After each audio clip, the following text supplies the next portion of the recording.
Hello, my name is Adam Turton, but a lot of you know me as Cubs. I'd like to share an adventure with you today, if I may. An adventure that takes me from the north of England, way, way, way down deep to the south. To a place that both time and the rest of us chose to forget. A fascinating place with interesting people no different to you or me. And today we're going to learn their stories, their work, hobbies, and friends.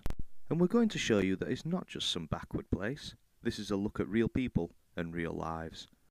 This is Stevenage. So we are now going to meet the first citizen of Stevenage. To do this, we head up to the richest part of town in order to meet Keith Barker. A noble and well-respected man in the community, it is said that Keith Barker has the highest IQ in all Stevenage. So let's go meet the man for ourselves.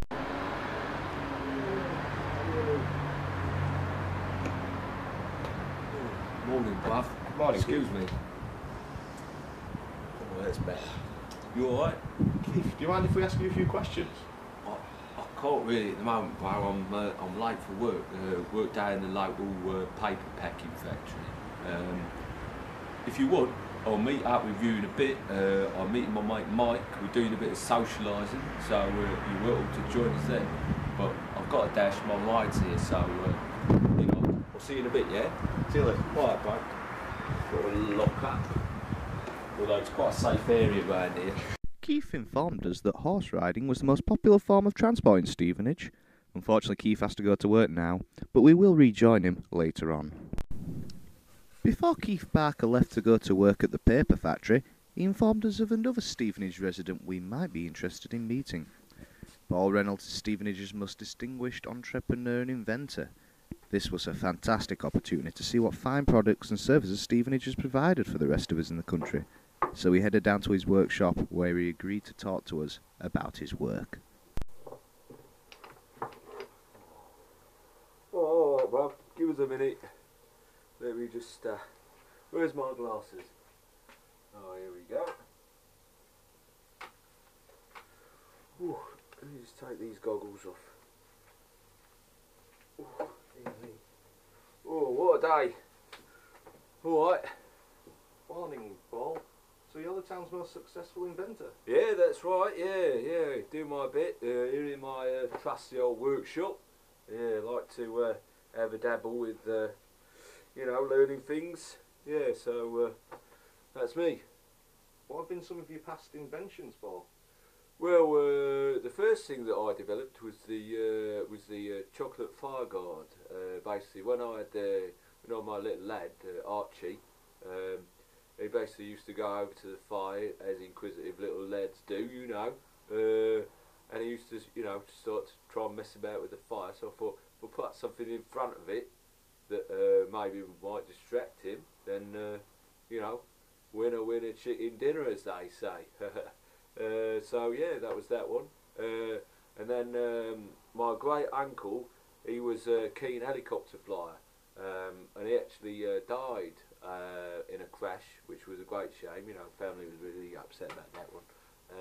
And basically, he couldn't get out of the chopper in time. So I thought, what could I do to try and help the same thing happening again? So I basically designed an ejector seat for the helicopter, like they have on the warplanes, that kind of thing.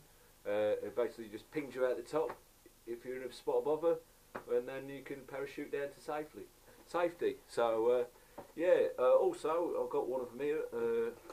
Got my left-handed screwdriver, because I'm left-handed because I'm from Stevenage, and with the regular right-hand one, if you're trying to do a bit of unscrewing, just doesn't work properly. So developed this left-handed one, and it just makes things easier for us. So yeah, that's that one. Paul, can you tell us what you're working on now? At the moment, I've got a few things set up here. I'm just trying a few mixtures. I'm developing a tartan paint. Basically, I went down to my local hardware store, won't name it obviously for advertising reasons, and I asked for some tartan paint and they said they didn't have any. No such thing, he told me. No such thing. I was like, shut up.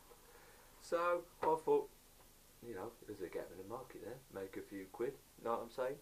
So yeah, I'm just trying a few formulas. Can't quite get it right yet, but you know, I won't let that kind of thing get me down.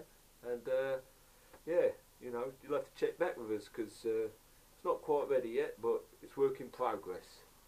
Well, thanks for talking to us today, Paul. Not a problem. Anytime, bruv. Come back and see us, yeah?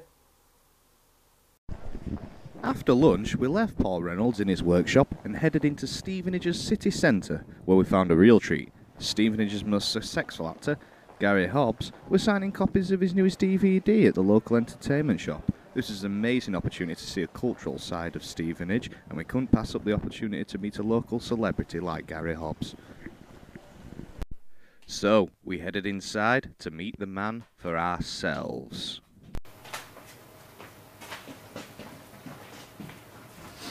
Oh, Gary, mate, it's a pleasure.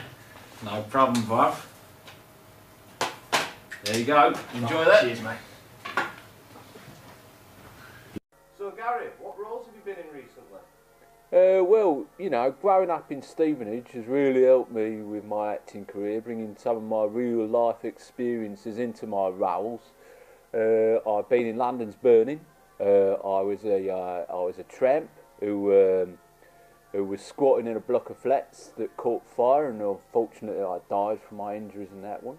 I was in Taggart. I basically played a paedophile who got beaten up by the local, you know, hitmen because they didn't like me. Died from my injuries. I was in Casualty.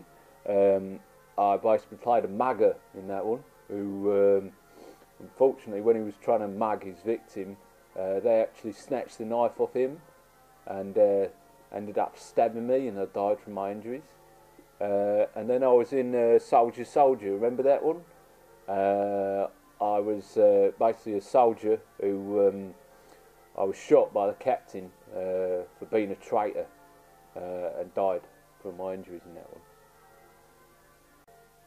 What's your latest project, Gary? That's why I'm here today, really. Thought I'd come down, sign a few copies of the DVD for the fans.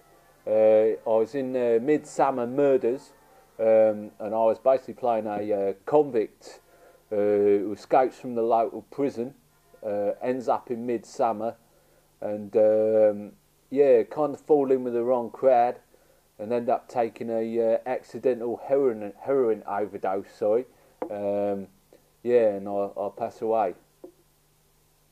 And I think you've got a clip of that one there.